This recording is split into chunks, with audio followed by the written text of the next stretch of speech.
ya Bapa. Terima kasih Bapa yang baik. Terima kasih untuk semua yang Tuhan kerjakan dalam hidup kami. Semua baik adanya Tuhan.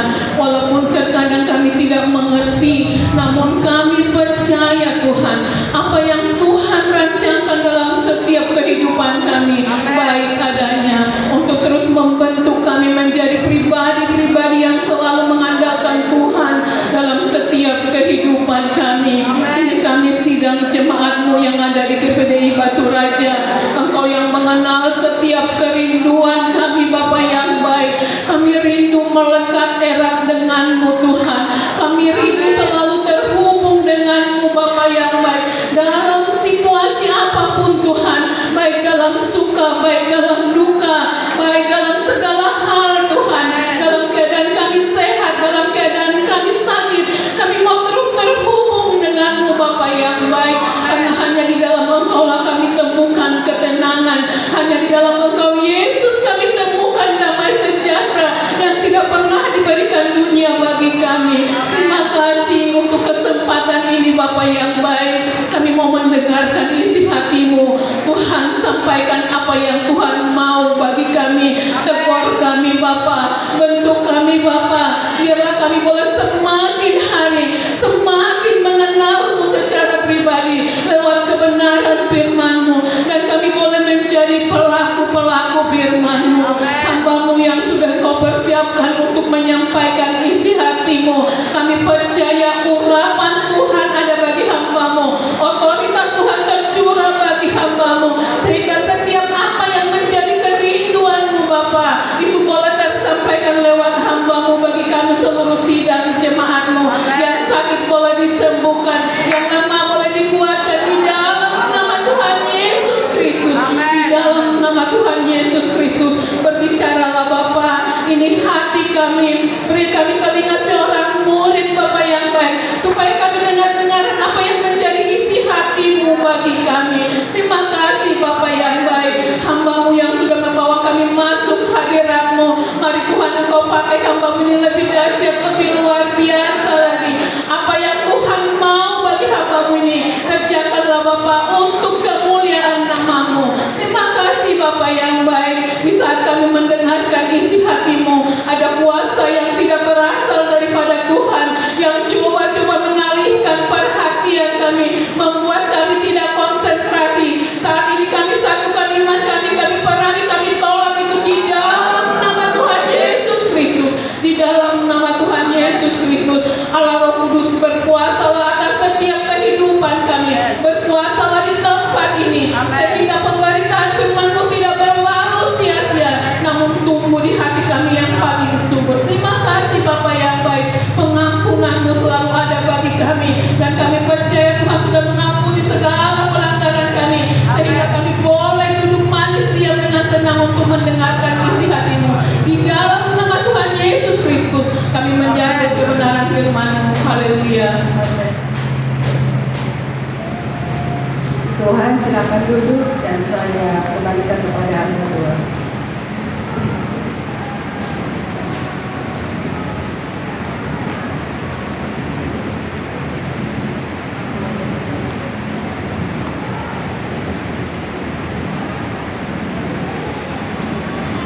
Puji Tuhan. Haleluya. Puji Tuhan. Haleluya.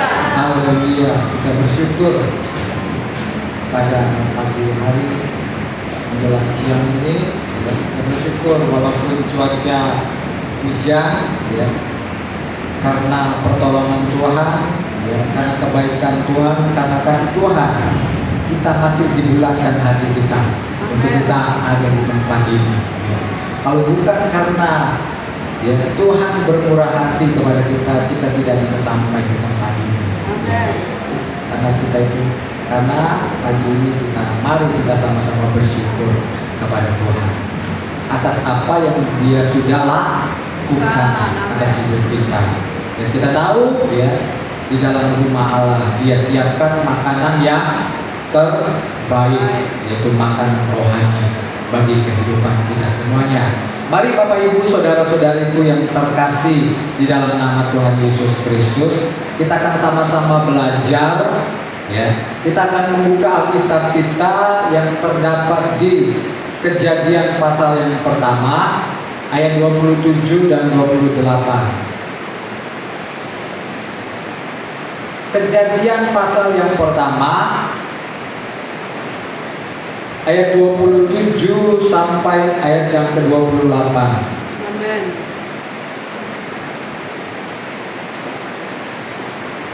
Sudah semua? Amin. Sudah semua? Kalau sudah, kita akan sama-sama membaca Alkitab ini. 2, 3. Maka Allah menciptakan manusia itu menurut gambarnya. Menurut gambar Allah diciptakannya dia. Laki-laki dan perempuan diciptakannya mereka. Allah memberkati mereka. Lalu Allah berfirman kepada mereka, beranak cuculah dan bertambah banyak, penuhilah bumi dan taklukkanlah itu, berkuasalah atas ikan-ikan di laut dan burung-burung di udara dan atas segala binatang yang merayap di bumi. Puji Tuhan, silakan dulu. Inilah cerita awal di mana manusia diciptakan. Yaitu Allah menciptakan manusia menurut gambar dan rupanya. Allah menciptakan kita semuanya, ya. Dan setelah Allah menciptakan ciptaannya yaitu manusia yang sangat Dia kasihi, maka apa? Allah tidak lupa, ya, bahwa, ya, Allah harus memberkati manusia. Ya, harus memberkati semua yang telah Dia ciptakan. Itu yang terjadi. Ya. Berarti apa? Berarti di sini tanpa manusia meminta berkat, ya, tanpa manusia berinisiatif meminta berkat, ya, ternyata Allah lebih dahulu tahu kebutuhan manusia. Ternyata Allah lebih tahu apa yang perlu untuk manusia. Apa itu? Setelah Allah menciptakan semuanya itu, Allah termasuk menciptakan manusia, maka Allah tidak lupa untuk memberkati manusia. Itu terjadi. Jadi jangan kita pernah ajarin kepada Tuhan cara Tuhan memberkati kita. Itu terlalu dangkal, itu terlalu sempit pemikiran kita. Apalagi kita berkata, ya, jalanku lebih bagus daripada jalan Tuhan, rancanganku lebih bagus daripada rancangan Tuhan. Itu semuanya sia-sia. Itu terjadi sebelum manusia minta berkat, ya, sebelum manusia berpikir mulai, kan, ya, kalau manusia itu dari kecil, dari besar, mulai ada permintaan, sama seperti Adam ketika Adam dan Hawa diciptakan, ya, baru diciptakan, kita tidak tahu berapa lama dia sudah diciptakan, ya. Dalam kurun waktu yang tidak diketahui, baru, ya, Adam berinisiatif bahwa ternyata dia membutuhkan sosok penolong. Ya. Kenapa? Sebagai teman-temannya Adam, itu binatang, semua binatang dia yang kasih nama. Ya. Akhirnya apa? Akhirnya binatang itu tidak sesuai dengan dirinya. Sebelum Adam meminta, ya, seorang penolong, maka apa?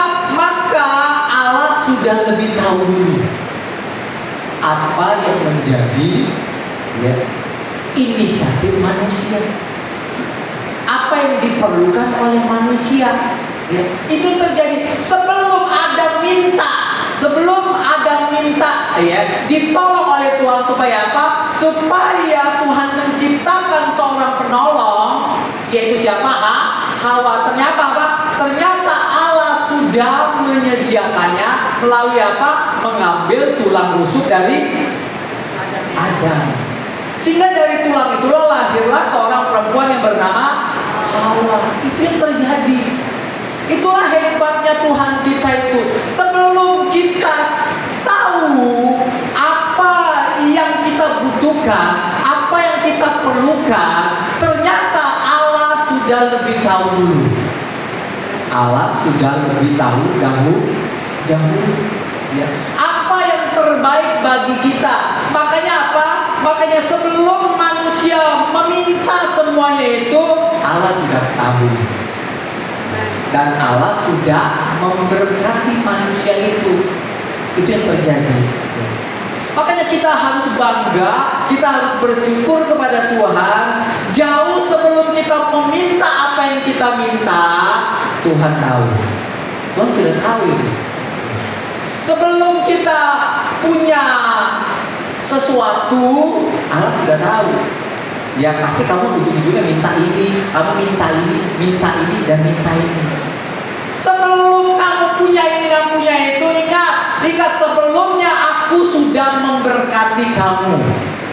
Itu yang terjadi. Tanpa Allah memberkati kita, maka apa? Maka kita tidak bisa berbuat apa-apa. Itu yang terjadi. Jangan pikir Allah itu tidak bertanggung jawab. Ya, setelah kita diciptakan, ya jangan pikir Allah tidak bertanggung jawab. Setelah kita diciptakan, Allah pasti memberkati saya. Coba bilang, Allah pasti memberkati saya. Allah pasti memberkati saya. Coba bilang sama tetangganya, Allah pasti memberkatimu.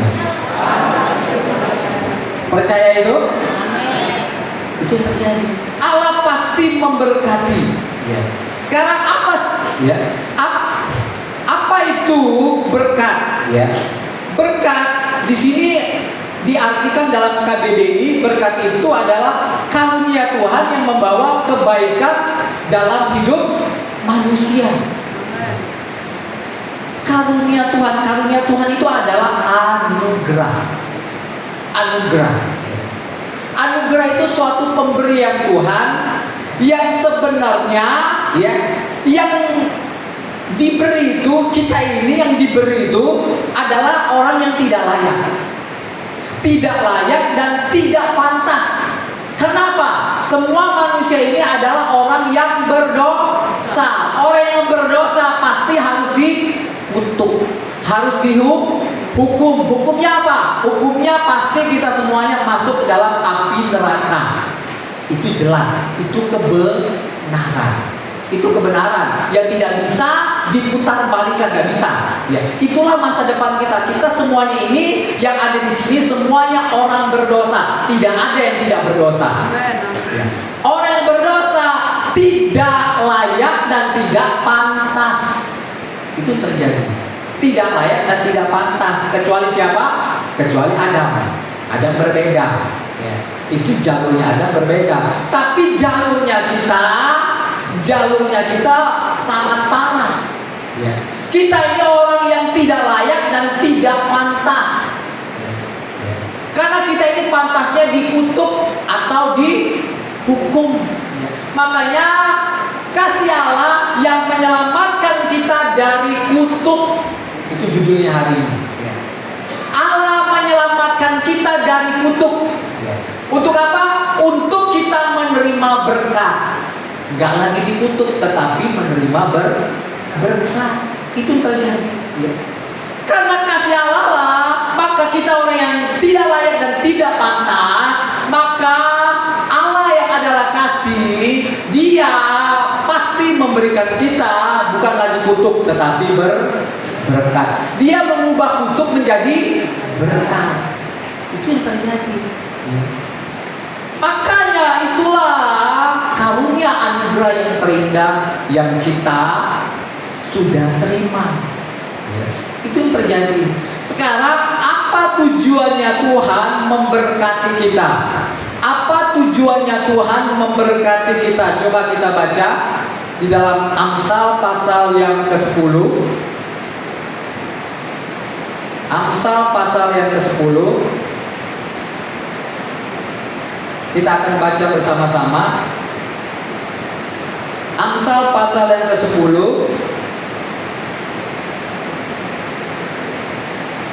ayat 22. Amsal pasal 10 ayat 22. Sudah semuanya? Sudah semuanya? Kalau sudah, kita baca bersama-sama.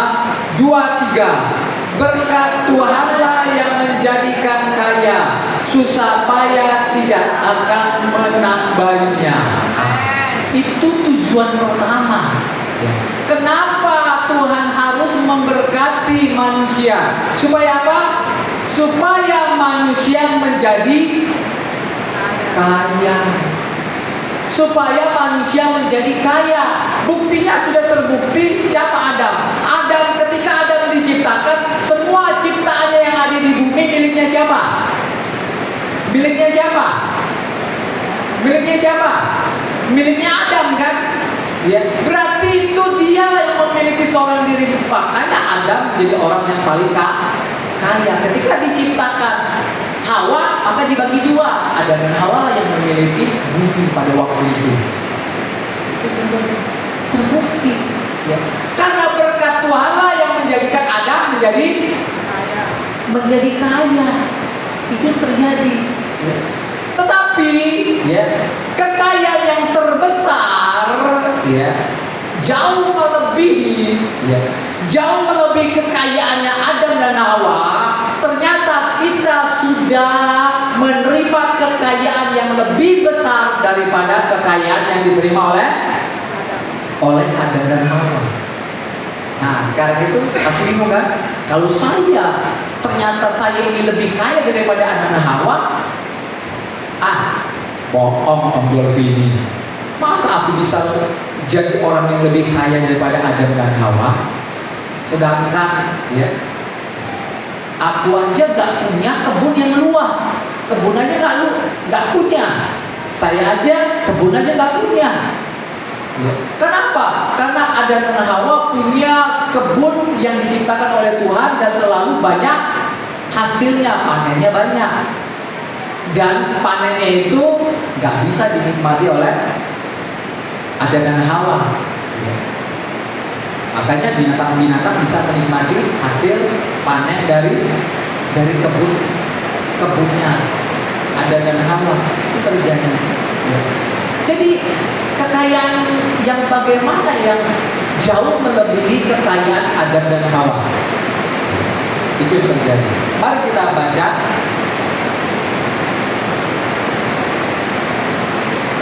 di dalam Injil Yohanes pasal yang kedua. Injil Yohanes pasal yang kedua. Mari kita buka Alkitab, kita baca bersama-sama. Injil Yohanes pasal kedua ayat 19 dan 20. Dan ini, ya, sangat bertepatan dengan sebentar lagi kita memperingati hari Paskah. Injil Yohanes pasal kedua ayat 19 dan 20. Sudah semua? Sudah, kita akan baca bersama-sama. Jawab Yesus kepada mereka, rombak bait Allah ini, dan dalam 3 hari aku akan mendirikannya. Lalu kata orang Yahudi ini kepadanya, 46 tahun orang mendirikan bait Allah ini, dan kau dapat membangunnya dalam 3 hari. Nah, ini terjadi, ya. Ternyata apa? Ternyata apa maksud tujuan Tuhan dia mati di atas kayu salib? Ternyata salah satu tujuannya Tuhan ketika dia mati di atas kayu salib, ternyata dia sedang membangun bait suci, atau arti sederhananya dia sedang membangun rumah Allah. Itu terjadi. Rumah Allah ketika Tuhan Yesus mati di atas kayu salib dan dalam 3 hari dia dikubur, itu proses pembangunan. Itu adalah proses pembangunan rumah Allah. Di manakah rumah Allah itu dibangun? Baca kita dalam 1 Korintus pasal 6 ayat 19. 1 Korintus pasal 6 ayat 19 saya akan baca. Atau tidak tahukah kamu bahwa tubuhmu adalah bait Roh Kudus yang diam di dalam kamu, Roh Kudus yang kamu peroleh dari Allah, dan bahwa kamu bukan milik kamu sendiri. Di manakah itu rumah Allah? Di dalam tubuh kita. Nah, itu terjadi. Ya. Ternyata apa? Melalui kematian Tuhan Yesus di atas kayu salib, kita ini sudah menjadi rumahnya Tuhan. Ya. Itu yang terjadi. Ya. Siapa yang mendirikan rumah itu? Siapa yang mendirikan rumah itu adalah Yesus Kristus. Ya. Ketika rumah itu sudah berdiri, siapa yang akan tinggal? Bukan Yesus, karena Yesus akan kembali lagi ke surga. Siapa yang tinggal? Itu namanya Roh Kudus. Itu Allah sendiri. Itu rumah Allah. Nah, sekarang coba kita nilai harganya. Mana lebih berharga dan lebih mahal? Surga yang diciptakan Tuhan sebagai rumahnya atau diri kita? Ayo. Mana yang lebih mahal? Mana yang lebih mahal? Diri kita yang lebih mahal. Kenapa? Allah menciptakan surga, Dia tidak perlu mati di atas kayu salib. Gak perlu. Dia gak perlu mencucurkan air, ya, darahnya melalui kematian yang gak perlu. Allah tinggal menciptakan surga, itu tinggal dia ngomong, jadilah surga, jadi surga. Tapi kalau Allah mau mendirikan, membangun bait Allah di dalam diri kita, Dia perlu turun ke dalam dunia. Perlu turun, dibesarkan, akhirnya ujungnya dibesarkan, Dia harus mati di atas kayu salib. Itu yang terjadi. Mahal darah itu. Lebih mahal daripada surga. Lebih mahal daripada surga. Itu yang terjadi. Jangan macem-macem. Kita ini sangat mahal, lebih mahal dari surga. Makanya kita ini dibilang orang yang paling berharga di mata Tuhan. Yang berharga itu bukan surga. Yang berharga itu kita, Bapak Ibu, saudara-saudariku. Itu yang saya mau ingatkan, bahwa yang berharga itu bukan surga, yang berharga itu kita. Karena itu Dia rela turun ke dalam dunia. Supaya apa? Supaya Dia bisa membangun rumahnya. Itu terjadi. Semua rumah Allah ada 7 rumah Allah yang dibangun oleh Allah. Namun yang paling berharga, yang paling mahal hanya manusia. Itu terjadi. Hanya manusia yang paling mahal. Itu terjadi. Melebihi kekayaan yang dinikmati oleh siapa? Adam dan Hawa. Itu terjadi. Adam dan Hawa, ya, dia bertemu Tuhan di dalam ruangan. Di dalam ruangan. Yaitu ruangan yang bernama Taman Eden. Tapi kita bertemu dengan Tuhan di dalam. Dekatnya, lebih dekat hubungan kita dengan Allah daripada hubungan Adam dengan Allah. Itu terjadi. Itulah posisi kita. Kenapa kita ini, ya, orang yang sangat mahal. Sangat mahal. Itu terjadi. Makanya jangan tukar nilaimu yang sangat tak ternilai harganya itu dengan emas, dengan rumah, dengan pekerjaan. Sepelenya itu sangat-sangat tidak ternilai. Semuanya itu di mata Tuhan. Bayangkan, Dia rela, Roh Kudus itu rela, Dia turun dari surga mau tinggal di dalam hidup kita. Bayangkan itu. Dia rela tinggal di dalam hidup kita. Yang lebih parahnya lagi, ketika Dia tinggal, apa yang terjadi? Hari demi hari, kita masih melakukan kesalahan, betul? Melakukan dosa, betul? Itu terjadi. Dosa itu adalah sesuatu yang jijik atau sesuatu yang sangat dibenci oleh Roh Kudus. Kalau kita sebagai manusia, apa yang kita benci? Kotoran, betul kan? Kotoran. Kenapa? Ya, Roh Kudus itu Roh yang suci, dia rela mau tinggal di dalam hidup kita yang kotor. Ya. Kita semuanya, saya yakin percaya kita semuanya hampir sebagian besar menyukai yang namanya binatang anjing. Betul? Ya. Binatang anjing, sebagusnya binatang itu, sudah binatang itu bagus, kita buat kandang. Saya mau tanya, mau nggak kita yang suka anjing, kita mau tinggal di kandang anjing? Mau tidak? Mau tidak? Nggak akan mau kan? Nggak akan mau. Itu terjadi. Roh Kudus mau tinggal di dalam hidup kita yang kotor.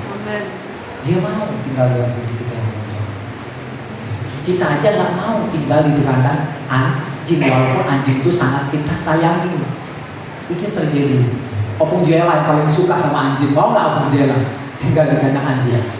Nggak mau. Ini Opung paling senang sama anjing. Itu terjadi. Betul kan Opung? Itu nggak mau, tapi Roh Kudus mau. Dia Roh Kudus mau. Itu yang terjadi. Roh Kudus itu gambaran seorang ibu. Seorang ibu itu ketika dia baru mendapatkan bayinya, dia mengasuh bayinya, kasih makan. Akhirnya setiap hari apa? Ibunya harus dipipisin. Ibunya harus menerima bau kotoran besar. Betul? Ya. Itu terjadi. Apakah ibu ini pada akhirnya, aku nggak mau bau lah, ya sudahlah, aku serahkan anak ini sama orang lain lah. Ya sudah, aku bosan dengan anak ini. Apa sifat seorang ibu seperti itu? Tidak. Ibu aja tahu, mengerti dengan kasihnya. Kenapa? Dia tahu anak ini cuman ada batas waktunya. Batas waktunya aku rawat, pada akhirnya dia semakin besar bisa diajari untuk apa? Untuk pipis dan berak di tempatnya yang pantas. Betul? Itu terjadi. Apa jadinya kalau seorang ibu, seorang ayah meninggalkan anak ini yang tidak berdaya? Begitulah Roh Kudus. Amen. Begitulah cintanya Roh Kudus sama kita. Roh Kudus itu begitu. Kenapa dia tetap bertahan di dalam hidup kita? Sama seperti kita, dia seorang bayi. Ya. Kalau kita ditinggalkan Roh Kudus, yakin kita nggak bisa berubah. Amen. Nggak bisa berubah, yakin. Tetap sama dari dulu sekarang sampai selamanya, tetap begitu aja. Itu terjadi. Makanya dia tidak mau pindah, nggak mau. Kalau zaman dulu sekali dua kali kita bikin kesalahan, Roh Kudus pergi. Ya karena kalau Roh Kudus zaman dulu tuh Roh Kudus cuma hinggap, nggak pernah tinggal. Cuma hinggap. Kamu bikin kesalahan, dosa, aku pergi. Zaman sekarang tidak. Itu kasih karunia. Amin, amin. Kenapa dia mau tinggal? Supaya kita berubah. Amin. Itu yang dimau oleh Roh Kudus. Ya. Sama seperti seorang ibu. Kenapa dia mau mendidik anaknya? Karena anak ini makin besar pasti berubah. Amin. Itu terjadi. Siapa yang bisa berubah? Orang tuanya dengan cara mendidiknya. Begitu juga. Ya. Kenapa Roh Kudus itu tinggal dalam hidup kita? Dengan sabar dia mau mendidik kita. Makanya Roh Kudus lebih suka apa? Jadikan semua bangsa ini muridku. Ajarilah mereka, itu tugas Roh Kudus. Terus diajari supaya kita makin dewasa. Itu terjadi, makin dewasa, nggak sama seperti yang dulu. Kalau sampai sudah tua mau mati tetap sama, itu kebangetan namanya. Kebangetan, menyia-nyiakan kasih karunia. Karena kita pasti bisa berubah. Karena apa? Karena ada seorang master. Siapa yang namanya? Roh Kudus. Pribadi, yaitu master gelarnya. Itu terjadi. Yang pasti bisa mengubah. Kenapa kita belum diubahkan? Walaupun sudah tua masih belum diubahkan. Kenapa? Karena kita belum percaya. Itu terjadi. Karena kita belum percaya. Apa yang dikerjakan oleh Roh Kudus, atau orang itu belum pernah mendengar tentang apa yang akan dikerjakan Roh Kudus. Itu yang terjadi. Itulah betapa hebatnya kasih Roh Kudus ya. Kasih Roh Kudus itu ya akan kita nikmati sampai kita menghembuskan nafas yang terakhir. Sudah menghembuskan nafas nggak berubah-ubah sudah. Itu sudah kasih karunia Tuhan. Maka apa? Ketika Tuhan Yesus datang kedua kali, nyala kamu. Itu terjadi. Nyala kamu, walaupun kamu rajin ke gereja, itu terjadi. Karena kamu nggak berubah-ubah. Karena pekerjaan Roh Kudus buat kita makin tahun makin berubah. Ya. Makin tahun berubah, makin tahun berubah, makin tahun berubah, makin tahun berubah. Bukan makin tahun mundur, makin tahun mundur, makin tahun mundur, tapi makin tahun maju, makin tahun maju, makin tahun maju. Amin. Itu.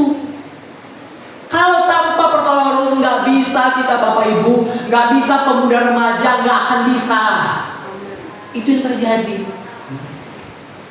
Makanya jangan sia-siakan pekerjaan Tuhan Yesus di atas kayu salib yang sudah membangun harta yang tidak ternilai. Amin.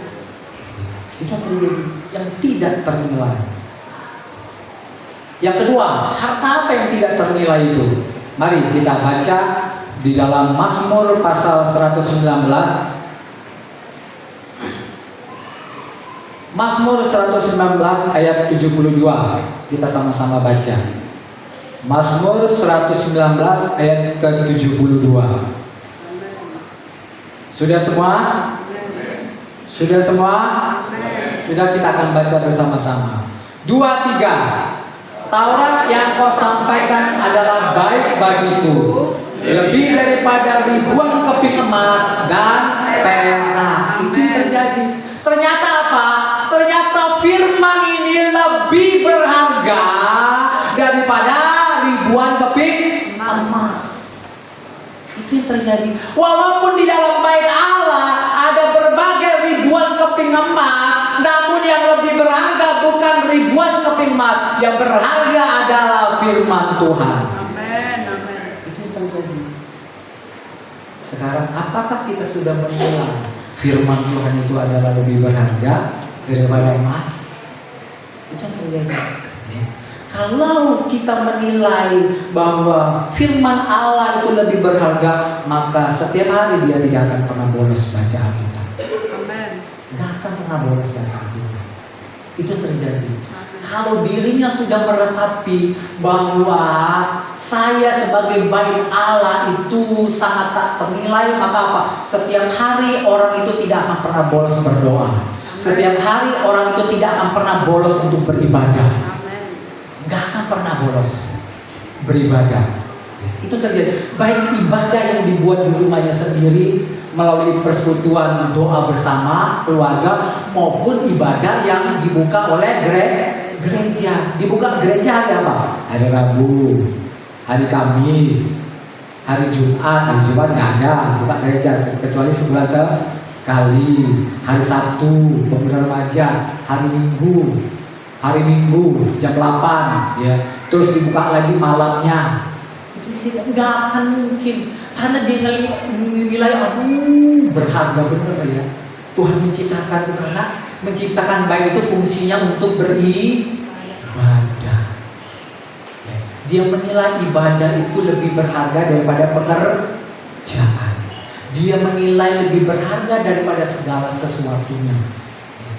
Itulah yang digerakkan Roh Kudus. Roh Kudus menginsafkan kita. Betapa berharganya diriku. Aku tidak mau membuang sesuatu yang berharga di dalam diriku. Maka setiap hari aku beribadah, bersekutu. Setiap hari aku baca firman Tuhan. Itu yang terjadi. Kalau bukan Roh Kudus nggak akan bisa. Kenapa? Karena setiap yang disampaikan oleh pendeta, apa yang kita baca itu hanya sekedar kita dapat informasi. Sekedar kita dapat informasi. Ya, sekedar kita dapat pengetahuan selesai. Sudah dapat informasi, pengetahuan selesai. Tapi firman Tuhan yang berharga itu ketika kita dengar, kita dapat apa? Kita dapat iman. Iman itulah yang menggerakkan kita untuk kita melakukan firman Tuhan. Kalau sampai sekarang kita belum tergerak melakukan firman Tuhan, berarti apa? yang kita dapat selama ini baru sekedar informasi atau pengetahuan.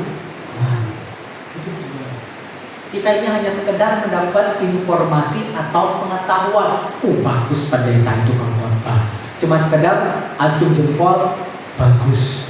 Tapi yang Tuhan mau aplikasinya apa? Aplikasinya itu yang Tuhan mau. Aplikasinya setiap iman yang ada di dalam hidup kita. Iman itulah yang menggerakkan kita untuk kita melakukan apa yang dikatakan oleh Tuhan. Makanya kita harus serius untuk belajar firman Tuhan, merenungkan. Kita minta Tuhan, aku tidak puas kalau cuma dapat pengetahuan. Aku tidak puas hanya sekedar dapat informasi. Aku puas dapat iman.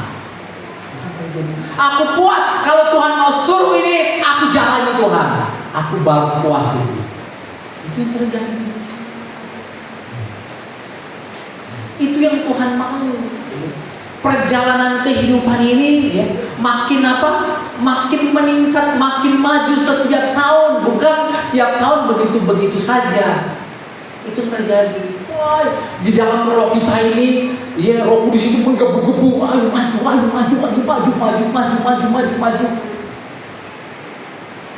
Tapi dia tidak bisa memaksa kita. Kalau motor bisa kita paksa, bisa kita paksa, karena dia itu nggak pernah melawan motor itu, kecuali motornya rusak, itu terjadi. Roh Kudus itu terus, ayo maju. Makanya tugas Roh Kudus salah satu bangun, bukan tidur, bangun. Itu yang terjadi. Kenapa? Dan firman Tuhan itu masuk kemana? Masuk ke dalam jiwa kita.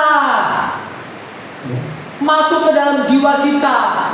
Kalau bait Allah itu adalah tubuh kita, bersifat jasmani. Makanya apa? Ketika kita jadi rumah Tuhan, maka tugas Roh Kudus mengajar kita. Mengajari, mengurapi kita, sehingga apa? Setiap firman Tuhan yang kita terima masuk ke dalam telinga kita, masuk dalam pikiran dan hati kita, berubah jadi iman. Karena apa? Firman Tuhan itu Allah ketemu sama siapa? Ketemu sama Roh Kudus yang ada di dalam kita. Ketika mereka bertemu, jadi iman. Tapi kalau kita baca firman Tuhan gak sungguh-sungguh, asal-asalan, maka tidak akan bisa berubah jadi iman. Kesungguhan itulah ketika bertemu, kesungguhan di tengah, bertemu dengan Roh Kudus dan bertemu dengan firman, jadi iman. Itu yang Tuhan sudah rancangkan. Kenapa? Betapa indahnya bait suci. Betapa indahnya bait suci itu. Kita bisa bertemu Tuhan di mana saja. Itu yang terjadi. Kenapa? Karena kita ini orang yang paling disayang oleh Tuhan Yesus Kristus. Itu terjadi. Tidak ada yang lebih disayang lagi kecuali manusia. Itu yang terjadi. Terus yang ketiga, adalah kekayaan secara rohani. Apa itu kekayaan secara rohani? Yaitu bukan hanya jiwa kita yang mengalami kepenuhan oleh firman Tuhan itu, tetapi roh kita juga harus mengalami kepenuhan roh. Berarti Tuhan mau roh kita benar-benar dipenuhi. Apa dampaknya? Apa yang terjadi ketika mengalami kepenuhan? Maka cinta mula bersemi kembali. Alias apa? Alias kasih kita kepada Tuhan penuh di dalam Tuhan. Sehingga apa? Kalau orang yang cinta mula-mulanya berkorban gambar, kasihnya sudah penuh, sama seperti Matius 22 ayat 37, kasihlah Tuhan Allahmu dengan segenap hati, segenap jiwa, segenap kekuatan, segenap akal budi. Itu kasih Tuhan, kasih sesama, dan kasihi dirimu sendiri. Tiga ini sama besarnya, sama penuhnya. Ketika sama, ya, itu terjadi. Disuruh, langsung gercep, cepatnya minta ampun. Nggak pakai tunda, nggak pakai lama. Nanti dulu nggak pakai. Kalau sudah penuh itu, langsung. Gairahnya sama Tuhan itu, pengen dekat sama Tuhan itu, tidak akan bisa terbendungkan oleh apapun. Itu terjadi. Karena hanya kasih itulah yang membuat kita bisa lebih banyak berbuah-buah. Makin banyak kita berbuah lebat. Kalau apa? Kalau kasih kita penuh. Makanya 2 minggu lalu gembala kita, ya, Oma di tempat ini sudah, ya, menyampaikan tentang bait Allah. Di dalam bait Allah akan keluar apa? Di dalam bait Allah, di bawah ambang pintu keluar apa? Keluar air, mata air yang tidak pernah habis. Artinya apa? Berkat Tuhan itu ada di bait Allah. Berkat Tuhan itu ada di dalam kita. Berkat Allah ada di dalam diri. Itu terjadi. Kalau kita benar-benar memperlakukan sepantasnya apa yang wajib kita lakukan terhadap bait Allah, ya, kita pantas lakukannya, ya, yaitu bait Allah harus kudus. Kudus itu apa? Tampil berbeda. Kita nggak boleh samakan dengan bait Allah. Kita tidak boleh samakan dengan mall. Tidak boleh kita samakan dengan rumah kita sendiri. Kita tidak boleh samakan dengan rumah presiden. Gak bisa. Levelnya berbeda. Level rumah Allah berbeda. Maka kita perlakukan diri kita dengan sepantasnya. Itu yang terjadi. Itu yang dimau oleh Tuhan. Maka apa? Maka kita akan memiliki namanya kepenuhan.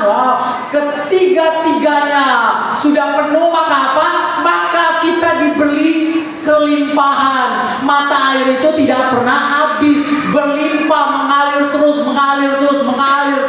Makanya kita jadi orang yang berbuah. Berbuah itu artinya apa? Buah itu tidak dinikmati oleh pohon itu sendiri, betul? Buah itu untuk yang lain. Berarti apa? Kalau orang yang benar-benar dewasa itu berarti apa? Ya, berarti lebih mengutamakan orang lain daripada dirinya sendiri. Itu terjadi. Siapa yang bisa melakukan ini? Yang bisa melakukan ini hanya orang yang dipenuhkan. Orang yang nggak menerima kepenuhan itu nggak akan mungkin. Karena Tuhan berjanji bahwa kita juga akan menikmati kepenuhan yang sama seperti yang dialami di dalam kisah para rasul. Ya. Makanya mereka dengan gampangnya aja, dengan sukacita memberi rumah mereka, rumah mereka ada 2, jual 1. Tanah mereka ada 2 bidang, dia jual. Ya, sama seperti siapa? Ananias dan Safira. Gampang sekali mereka menjual dengan sukacita. Itu yang terjadi. Kalau nggak dipenuhkan, nggak akan mungkin. Tidak akan mungkin. Itu yang terjadi. Mikir-mikir dulu. Sama seperti yang dipikirkan Ananias dan Safira. Pikir-pikir dulu. Lah, kita tahan ada sebagian. Akhirnya mati loh. Itu yang terjadi. Makanya Tuhan sangat marah. Ya. Di dalam 1 Korintus pasal yang ketiga ayat 17 saya baca, jika ada orang yang membinasakan bait Allah, maka Allah akan membinasakan dia. Sebab bait Allah adalah kudus dan bait Allah itu adalah kamu. Itu kalau kita binasakan tentang kekudusannya, kita anggap ya, masuk gereja, kita anggap berdoa sama seperti kita ngomong sama orang lain. Ya. langsung ngomong tanpa sopan santun, ngomong. Ya. Kita anggap kita ketemu siapa itu terjadi. Ya. Tidak anggap kekudusan itu seperti apa, itu sesuatu yang berbeda. Itu yang terjadi. Makanya ketika ada orang membinasakan, baik Allah membinasakan kekudusannya itu, walaupun kita rajin datang ke gereja, namun kita datang ke gereja dengan cara yang sama ketika kita datang bekerja, datang yang sama ketika kita datang ke rumah orang lain. Berbeda. Ketemu sama Tuhan itu berbeda. Tuhan yang penyayang dan pengasih dalam hidup kita itu terjadi. Maka ketika itu terjadi, maka air itu tidak akan pernah habis di dalam hidup kita. Kita akan makin hari makin dewasa, makin hari makin dewasa. Itu terjadi. Intinya apa? Berkat itu ada di mana? Di rumah Tuhan. Gak ada di tempat lain. Ada di rumah Tuhan. Ada di dalam diri kita sendiri. Itu yang paling hebat. Asal kita gak asal-asalan. Ya. Semakin hari makin diperbaiki. Tuhan, aku tahu hari ini aku salah Tuhan. Aku mau diperbaiki. Aku mau mengakui kesalahanku Tuhan. Aku mengakui salah, aku minta ampun. Dan aku mau diperbaiki. Itu yang terjadi.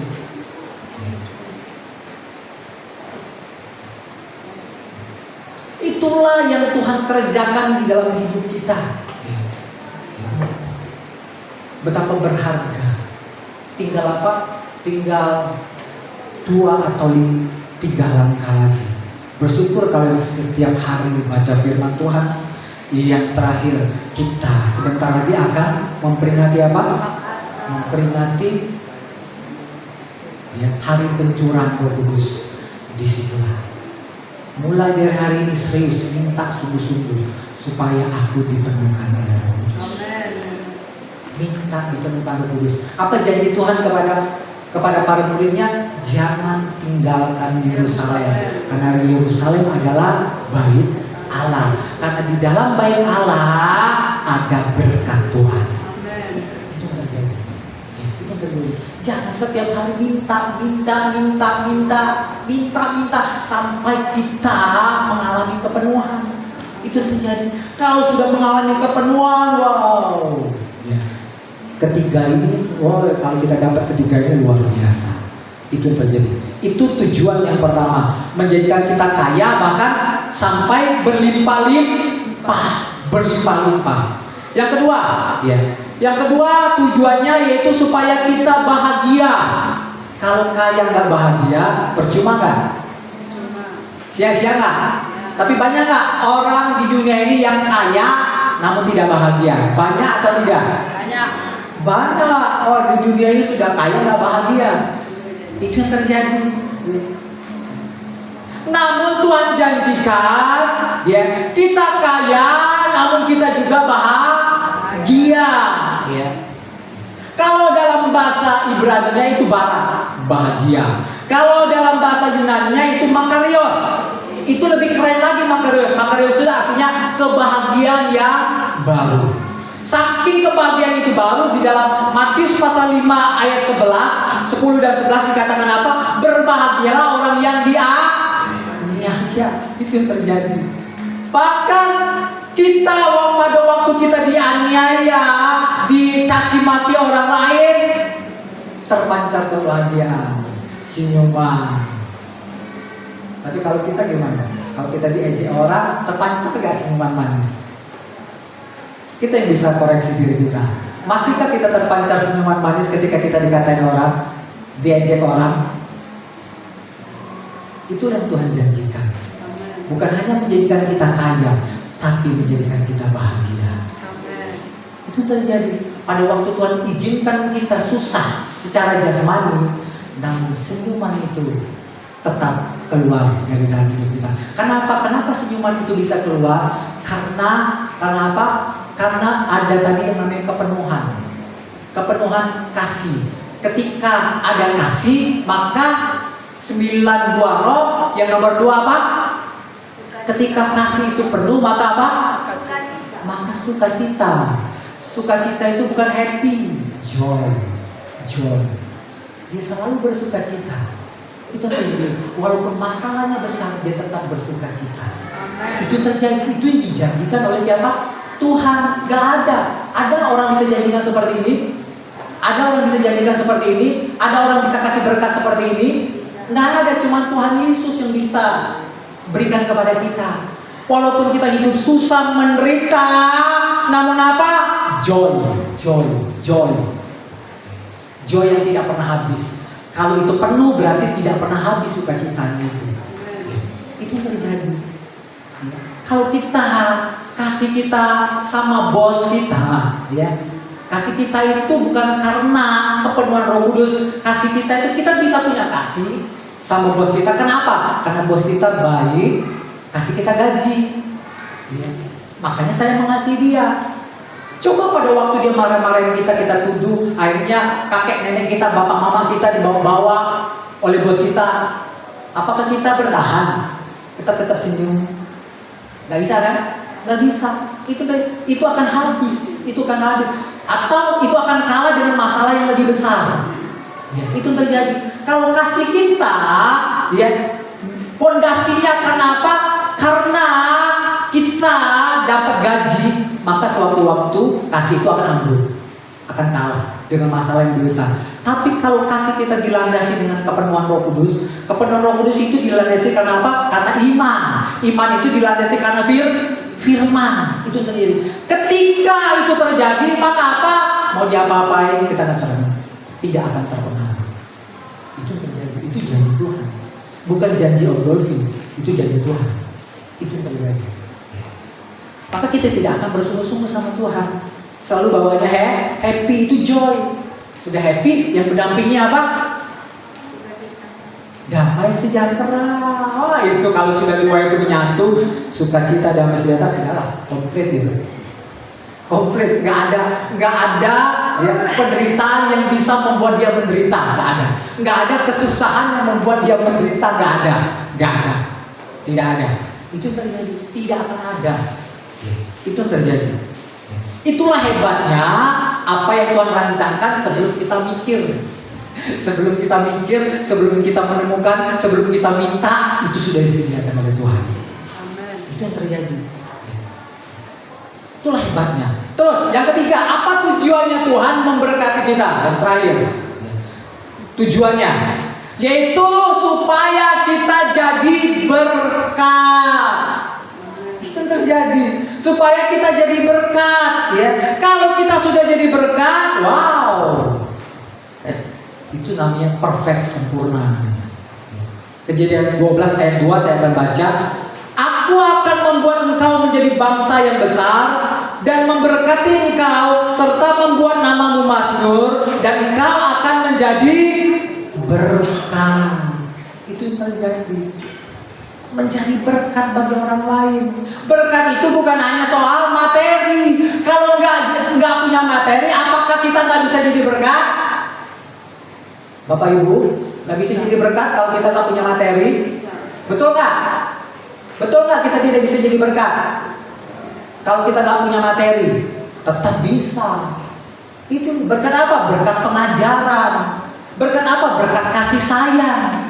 Kita dapat menyayangi mereka. Berkat apa? Berkat terus memberikan pengampunan. Walaupun dia bersalah, kita hanya bisa memberikan pengampunan. Itu terjadi. Itu berkat pengampunan, itu berkat. Itu yang terjadi. Itu yang kita lakukan. Jangan kita dangkal yang kita pikirkan. Tuhan, kalau aku materi yang kaya baru bisa jadi berkat. Enggak.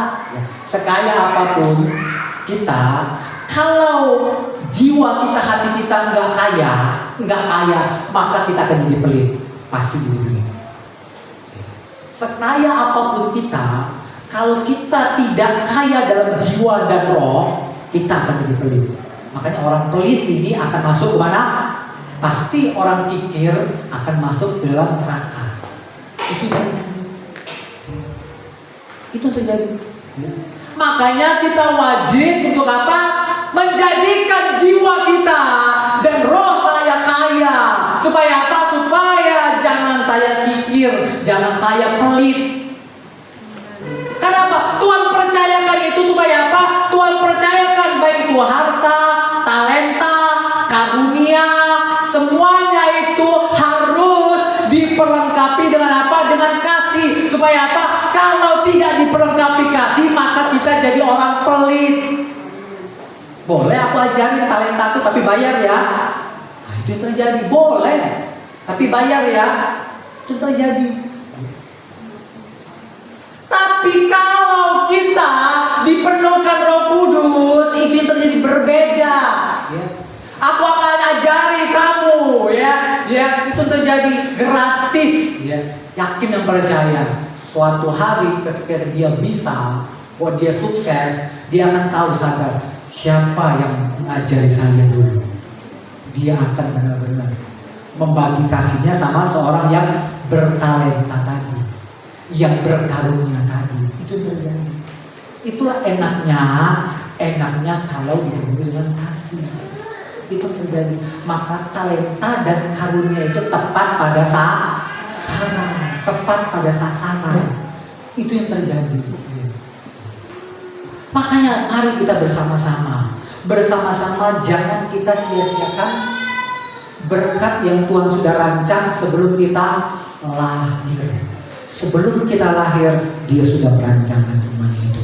Dan rancangannya sempurna. Itu terjadi. Kalau kita tidak mendapat sampai di situ, ya, itu namanya, ya, iman itu adalah benih, betul?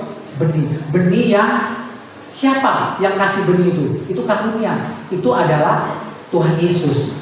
Ketika benih itu tertanam, dia bertumbuh, betul? Bertumbuh sampai jadi pohon yang besar. Apakah puas Tuhan Yesus? Wah, kamu sudah dewasa ya, sudah besar ya. Wow, aku ini enak loh berlindung kalau hujan. Ya, kalau aku dekat sama kamu itu nyaman sekali. Ya, nyaman. Apakah sampai di situ? Sampai di situ yang Tuhan mau? Kedewasaan itu sampai kita berbuah. Bukan hanya nyaman, tapi berbuah. Itu saja. Kalau tidak berbuah, apa kata Tuhan Yesus? Tebanglah pohon. Tebang pohon. Itu terjadi. Itulah kenapa kita jadi baik Allah.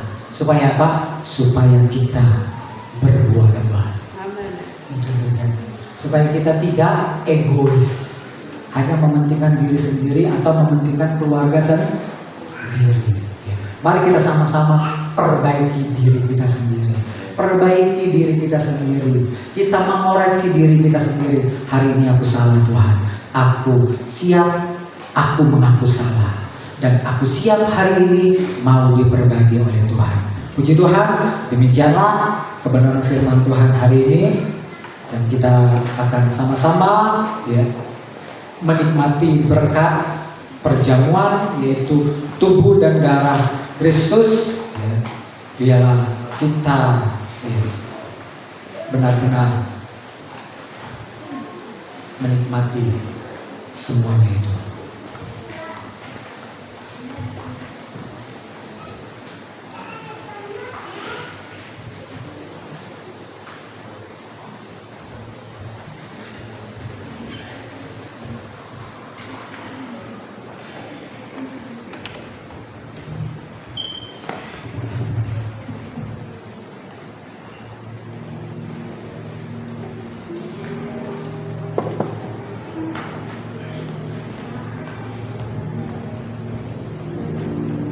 Mari kita memuji.